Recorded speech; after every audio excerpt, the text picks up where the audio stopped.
Om Swastiastu. Perkenalkan, nama saya Anira Rema Aurelia dengan NIM 20026121127. Saya merupakan dokter muda Departemen Anestesiologi dan Terapi Intensif, Fakultas Kedokteran Universitas Udayana, RSUP Sangla Denpasar, periode 15 November 2021 hingga 26 Desember 2021. Izin dokter untuk membawakan materi pain management atau manajemen nyeri.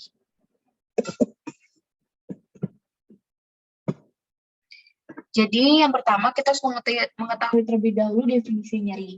Definisi nyeri menurut the International Association for the Study of Pain atau IASP, di mana nyeri merupakan sebagai suatu pengalaman sensorik dan emosional yang tidak menyenangkan yang berhubungan dengan adanya atau potensi rusaknya jaringan atau keadaan yang menggambarkan jaringan tersebut. Adapun klasifikasi nyeri berdasarkan sumber nyeri, yang pertama adalah nyeri somatik luar. Nah, di mana nyeri somatik luar ini, nyeri yang stimulusnya berasal dari kulit, jaringan subkutan, dan membran mukosa. Nah, nyeri ini dirasakan biasanya seperti terbakar, tajam, dan terlokalisasi. Selanjutnya adalah nyeri somatik. Nyeri somatik dalam itulah nyeri tumpul atau dullness dan tidak terlokalisasi dengan baik. Akibatnya akibat rangsangan dari otot-otot rangka, tulang, sendi, dan juga jaringan ikat. Kemudian ada pun nyeri visceral, yaitu nyeri karena perangsangan organ-organ visceral atau membran yang menutupinya seperti pleura, parietalis, kemudian perikardium, kemudian peritoneum. Kemudian nyeri tipe ini dibagi menjadi nyeri visceral terlokalisasi, nyeri parietal terlokalisasi, nyeri alir visceral, dan nyeri alir parietal. Kemudian klasifikasi nyeri menurut IASP. Jadi di sini terbagi menjadi 5 aksis. Aksis 1 itu regio atau lokasi anatomi nyeri. Kemudian aksis 2, sistem organ primer di tubuh yang berhubungan dengan timbulnya nyeri. Kemudian aksis 3 itu karakteristik nyeri atau pola timbulnya nyeri, baik itu nyeri yang tunggal, reguler, dan kontinu. Kemudian ada aksis 4, yaitu awitan terjadinya nyeri, dan yang terakhir adalah aksis 5, yaitu etiologi dari nyeri. Sekarang kita akan mengklasifikasikan nyeri berdasarkan jenisnya. Jadi ada nyeri nosiseptif, ada nyeri neurogenik, dan juga nyeri psikogenik. Untuk nyeri nosiseptif itu terjadi karena kerusakan jaringan baik somatik maupun visceral. Nah, stimulasi nosiseptor ini baik secara langsung maupun tidak langsung akan mengakibatkan pengeluaran mediator inflamasi dari jaringan, sel imun, dan ujung saraf sensorik dan simpatik. Kemudian nyeri neurogenik itu nyeri yang didahului atau disebabkan oleh lesi atau disfungsi primer pada sistem saraf perifer.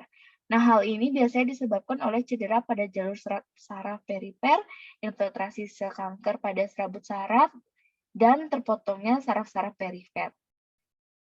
Kemudian sensasi yang dirasakan biasanya itu pasien akan mengeluhkan adanya panas, kemudian panas yang disertai dengan rasa ditusuk-tusuk, kadang disertai dengan kehilangan rasa atau perabaan pada bagian tubuh tertentu. Kemudian pasien juga dapat dia mengalami keluhan allodynia, di mana secara mekanik atau terjadinya peningkatan sensitivitas dari noradrenalin yang kemudian menghasilkan sympathetically maintained pain atau SMP. Nah, kemudian nyeri tipe ini menunjukkan respon yang buruk pada pemberian analgesik konvensional. Kemudian nyeri psikogenik. Nyeri psikogenik itu ada nyeri karena perangsangan organ visceral atau membran yang menutupinya seperti yang tadi sudah dijelaskan, ada pleura parietalis, perikardium, peritoneum. Kemudian juga nyeri tipe ini dibagi menjadi nyeri visceral terlokalisasi, nyeri parietal terlokalisasi, nyeri alir visceral, dan juga nyeri alir parietal. Kemudian selanjutnya adalah klasifikasi nyeri berdasarkan timbulnya atau onsetnya. Ada yang akut maupun kronis. Kita sudah ketahui bahwa akut ini onsetnya mendadak dan berlangsung sementara, yaitu bisa berminggu-minggu, 2-4 minggu. Kemudian nyeri ini biasanya ditandai dengan adanya aktivitas saraf otonom seperti takikardi, hipertensi, hiperhidrosis, pucat, midriasis, dan juga ada perubahan wajah seperti pasiennya akan menyeringai atau menangis. Kemudian bentuk-bentuk nyeri akut ini ada nyeri somatik luar, biasanya itu akan dikeluhkan nyeri tajam di kulit, subkutis maupun mukosa. Kemudian ada nyeri somatik dalam seperti nyeri tumpul pada otot rangka, sendi, dan jaringan ikat, dan nyeri visceralnya itu nyeri akibat disfungsi organ visceral. Kemudian selanjutnya itu adalah kronis. Untuk yang kronis ini terjadi akibat nyeri yang berkepanjangan, dapat terjadi berbulan-bulan tanpa ada tanda-tanda aktivitas saraf otonom. Biasanya ini nyerinya itu dapat bertahan sesudah penyembuhan luka atau penyembuhan akibat penyakit maupun operasi, atau awalnya berupa nyeri akut yang lama-lama dia itu menetap sehingga pasiennya ini tidak disadarkan bahwa sudah berbulan-bulan atau melebihi 3 bulan seperti itu. Kemudian nyeri ini biasanya disebabkan oleh yang pertama itu adalah kanker akibat tekanan atau rusaknya serabut saraf. Yang kedua adalah non-kanker akibat trauma, proses degenerasi, dan lain-lain. Selanjutnya adalah klasifikasi nyeri berdasarkan penyebabnya. Ada yang nyeri onkologik dan juga ada nyeri non-onkologik. Nah, ini merupakan klasifikasi nyeri berdasarkan derajat nyeri. Jadi untuk nyeri ringan itu biasanya nyeri yang timbul terutama saat beraktivitas sehari-hari dan menjelang tidur. Kemudian nyeri sedang itu biasanya nyeri terus-menerus sehingga pasien ini mengalami terganggunya aktivitas. Nah, namun pada nyeri sedang ini dia itu akan hilang ketika pasien itu sudah istirahat seperti tidur. Kemudian untuk nyeri berat, nah ini nyeri yang terus-menerus sepanjang hari. Penderita tidak dapat beristirahat atau tidur dan sering terjaga akibat nyerinya, sehingga pada pasien-pasien yang nyeri berat ini, dia quality of life-nya itu terganggu, pasiennya juga lama-kelamaan kondisinya bisa memburuk. Nah, di sini kita akan mempelajari yang pertama itulah mekanisme perjalanan nyeri. Nah, untuk neurofisiologi dari nyeri sendiri, jadi proses nocicepsi atau nociception itu di mana nyeri itu dimulai dari aktivasi nociceptor. Kemudian menyusullah dia ke aferen primer, ke sekunder, tersier yang akan dipersepsikan sebagai nyeri ke otak. Nah, berikut penjelasannya. Jadi yang pertama itu adalah transduksi. Nah, di mana di transduksi ini itu terjadi proses perubahan energi akibat rangsangan dari stimulus noxious, seperti rangsangan mekanikal, kimia, termal. Nah, ini akan diubah menjadi aktivitas elektrikal di ujung-ujung saraf oleh reseptor sensoris yang dinamakan nociceptor. Jadi ketika kita dikenai sebuah trauma, jadi akan terjadi perubahan energi dari energi listrik menjadi yang akan diaktifasi sehingga dia itu diaktifasi sehingga reseptor-reseptor sensoris itu dia akan teraktivasi dan akan dilanjutkan dengan adanya konduksi. Nah, kemudian terkonduksilah dia yang sudah aktifnya dari serabut-serabut saraf nociceptornya itu, kemudian terjadilah konduksi atau proses perlambatan dan penguatan atau amplifikasi dari potensial aksi atau impuls listrik dari ujung-ujung saraf sampai ke kornu posterior medula spinalis. Jadi setelah kita dikenai sebuah trauma, kemudian ujung-ujung saraf sensoris kita itu aktif, kemudian dia akan ditransduksikan, dia semakin dikuatin lagi, kemudian dia itu akan dibawa ke kornu posterior medula spinalis. Nah, kemudian selanjutnya itu dia akan ditransmisikan. Ditransmisikan itu dia akan menjalani proses penjalanan sinyal neural dari proses transduksi di perifer yang akan diteruskan ke medula spinal dan ke otak. Jadi ini dia akan sudah naik dari perifer menuju ke sentral. Kemudian ada modulasi.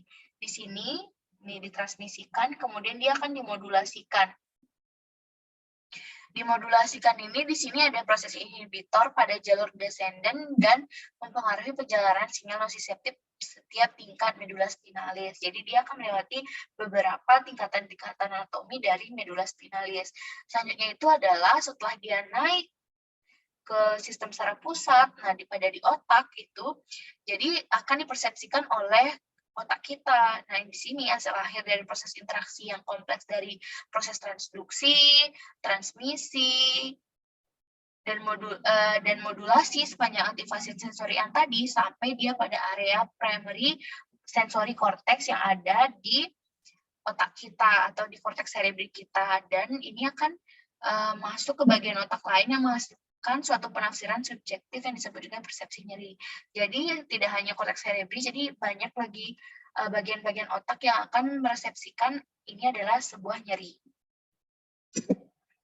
Nah, adapun penjelasannya itu, yang pertama itu adalah yang sudah dijelaskan tadi untuk transduksi, itu rangsangan oksisius, baik itu dia dari rangsangan mekanik, termal maupun kimia menjadi impuls listrik yang akan dilakukan proses transduksi. Di sini ada saraf-saraf rangsangan termal terdapat pada TPRV1 yang akan nyeri pada suhu lebih dari 42 derajat Celcius.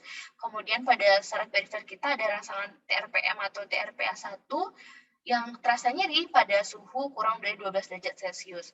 Nah, pada nyeri akut, biasanya ini akan terjadi pelepasan mediator proinflamasi seperti prostaglandin, kemudian substansia P, kemudian bradikinin, leukotrin, histamin, serotonin, dan sitokin, baik itu interleukin, TNF, dan juga neurotropin. Nah, ini akan dia menyebabkan aktivasinya nociceptor untuk menghasilkan potensial aksi. Bukan hanya itu saja, jadi adanya ATP secara langsung juga dapat merangsang nociceptor, sehingga menghasilkan potensial aksi. Nah, adanya rangsangan akan menyebabkan terjadinya potensial aksi yang akan diteruskan melalui akson dari saraf-saraf perifer. Kemudian, terjadilah mekanisme depolarisasi dan repolarisasi dari membran sel yang menimbulkan terbentuknya impuls. Dan di sini terjadi perbedaan gradien konsentrasi ion dan juga baik itu di dalam maupun di luar membran. Dan juga sifat selektif permeabilitas dari membran itu berbeda-beda, seperti permeabilitas dari natrium dan juga kalium PAM. Kemudian terjadilah proses depolarisasi saat aktivasi di mana saluran ion yang spesifik terhadap natrium itu terbuka, yang akan menyebabkan maksudnya natrium dan membuat membran potensial naik. Jadi natrium ini dia akan masuk ke dalam membran setelah saluran kanal ion natriumnya itu terbuka. Kemudian sehingga ion yang spesifik terhadap kalium ini juga dia akan menyebabkan kembalinya membran ke potensial. Jadi dia beristirahat, natrium masuk, kaliumnya itu beristirahat. Kaliumnya itu akan menyebabkan terjadinya potensial yang istirahat.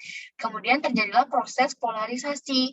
Nah, di sini adanya pompa natrium dan kalium ini akan kembali ke keadaan semula dengan mengeluarkan natrium dan kalium. Jadi, natrium kaliumnya ini sudah tidak lagi di dalam membran. Tidak ada di dalam membran, dia sudah keluar sehingga terjadilah repolarisasi. Kemudian ada konduksi. Nah, untuk konduksi di sini terdapat dua saraf yang peka terhadap rangsangan kuat, yaitu serabut A delta dan juga serabut C. Nah, serabut saraf A delta ini dia itu hanya peka terhadap rangsangan mekanik dan termal disebut mekanoterma nociceptor. Kemudian serabut saraf C peka terhadap berbagai rangsangan kuat seperti mekanik termal dan kimiawi, disebut polimodal nociceptor.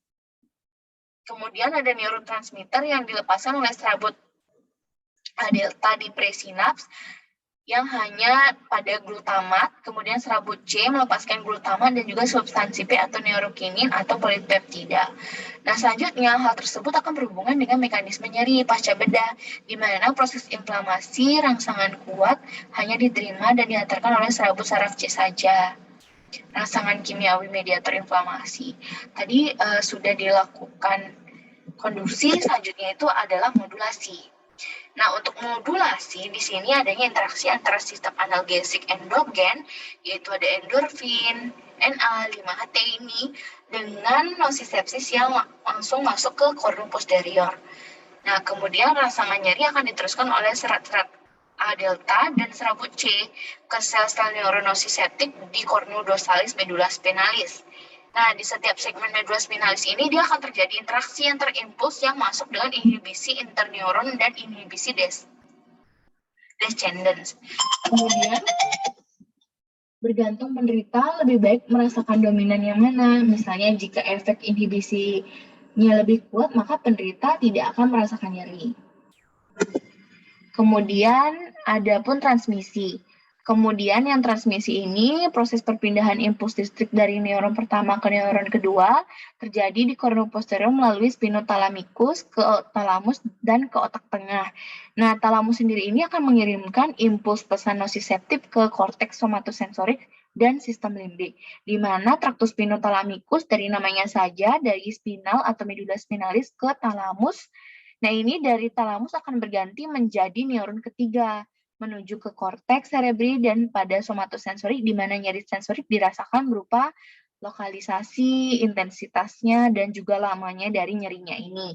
Kemudian traktus reticularis itu adalah traktus dari spinal atau medula spinalis ke reticularis formis. Nah, ini dia itu sebelum tiba di talamus terlebih dahulu berganti neuron di batang otak reticularis. Nah, kemudian dari talamus dia akan menuju ke sistem limbik, di mana nyeri emosionalnya itu lebih dirasakan pada sistem limbik. Nah, berupa cemas, ketakutan, berteriak, atau menangis. Jadi ketika rasa nyerinya itu sudah menuju di sistem limbik, pasien itu akan mengekspresikan emosional yang dirasakan dari respon nyerinya itu. Kemudian ada persepsi. Nah, persepsi di mana korteks somatosensorik ini berfungsi menentukan sensoriknya. Nah, sistem limbik ini menentukan reaksi emosionalnya, sehingga kesimpulannya persepsi nyeri merupakan pengalaman sadar dari penggabungan antara kedua aktivitas sensorik dan emosional. Nah, dirasakan sebagai persepsi yang berupa unpleasant and sensory and emotional experience. Kemudian, ini sangat berhubungan dengan faktor emosi. Nah, sehingga dalam persepsi nyeri ini tanpa emosi, seseorang tidak akan merasakan nyeri. Nah, adapun pembahasan selanjutnya itu adalah keuntungan dan kerugian instrumen penilaian nyeri. Nah, pada kita menilai penilaian nyeri pada pasien itu, tentu saja kita sudah melakukan anamnesis terlebih dahulu. Nah, kemudian selanjutnya itu adalah pemeriksaan fisik. Nah, selanjutnya itu adalah pemeriksaan fisik. Ya, pemeriksaan fisiknya itu ada tanda-tanda vital, di mana tanda-tanda vital yang pertama itu adalah tekanan darah, yang kedua itu adalah laju nadi, laju pernafasan, suhu, dan perlu diketahui bahwa tanda-tanda vital yang kelima itu adalah nyeri, sehingga penting sekali untuk mengetahui apa saja instrumen-instrumen penilaian nyeri yang dapat digunakan dan mengetahui keuntungan maupun kerugian dari instrumen tersebut. Nah, adapun unidimensional.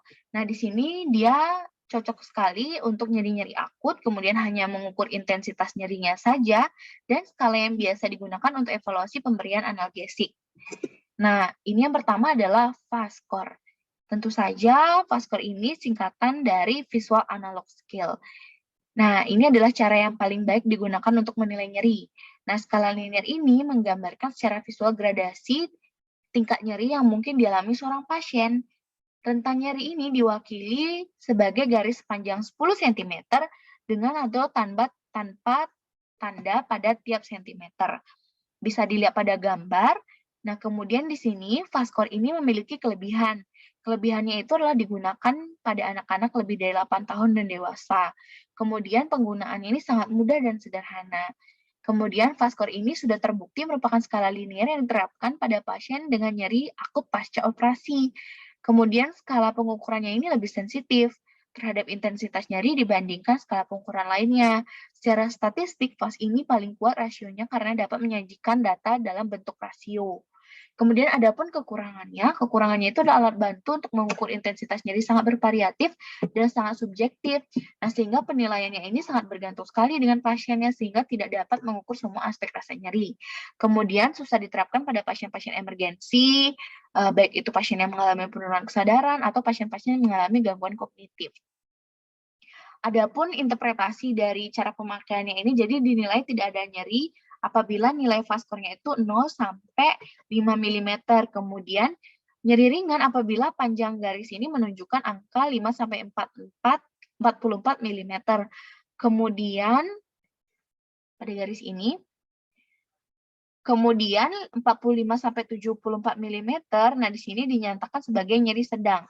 Kemudian dan lebih dari 70 mm ini ke sini, itu dia sudah dapat dinilai dengan nyeri berat.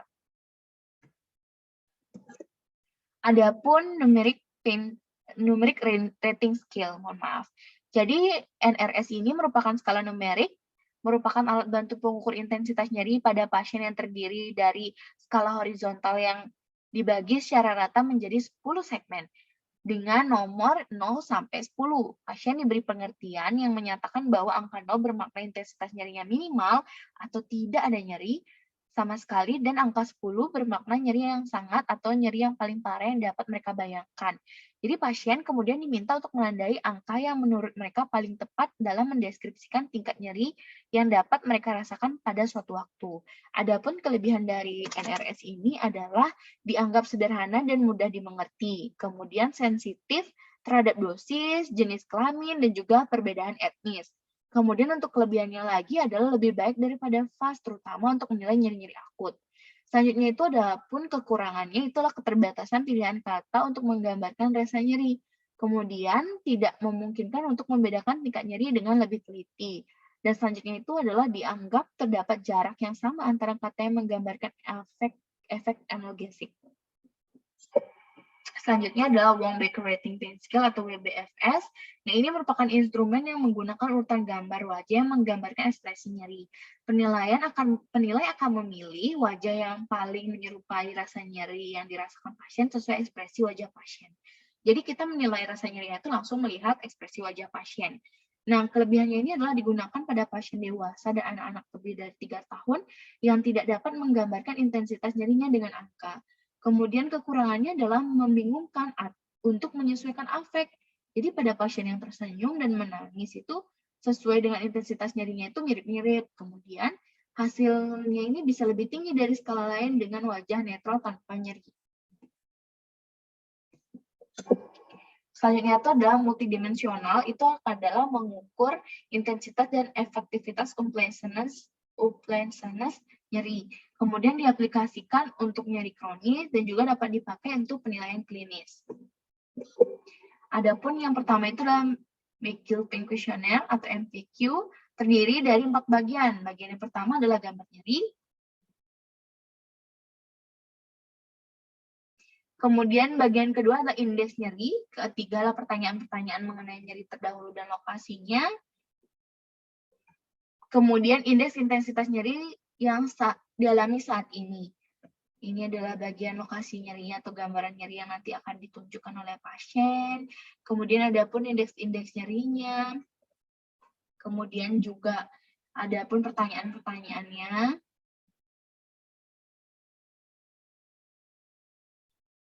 Kemudian terdiri dari 78 kata sifat atau adjektif yang dibagi ke dalam 20 subkelompok. Nah, kemudian setiap set ini mengandung sekitar 6 kata yang menggambarkan kualitas nyeri yang makin meningkat.